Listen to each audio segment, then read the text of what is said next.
السلام علیکم دوستانو، زه یم سلام او تاسو ګورئ سلام فارمیسي یوټیوب چینل.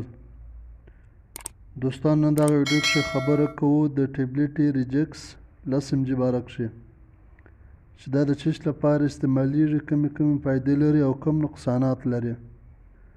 دوستانو که پوره معلومات کول غواړئ نو ویډیو تر اخره وګورئ، او که نوي دوستان یاست نو سلام فارمیسي یوټیوب چینل سبسکرایب کړئ.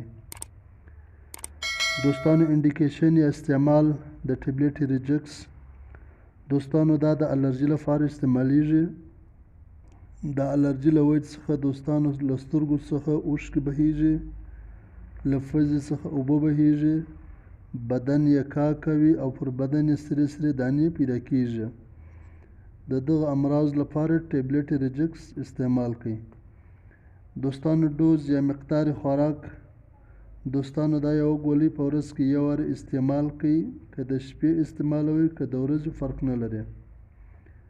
دوستانو سایډ افیکټس یا نقصانات: دا ګولۍ د نس درد پیدا کوي، سرچرخي پیدا کوي، خو نقصانات یې ډېر کم وي. کنټراانډیکیشن یعنې په دغه وخت کې بیا نه استعمالوئ. چې د کوم مریضان چې د مثانې تکلیف ولري یعنې بول یې په کنټرول کې نه وي، او بل هغه مریضان دې نه استعمالوي چې د ګلوکوما تکلیف ولري یعنې د سترګو تورې غټ شوی وي.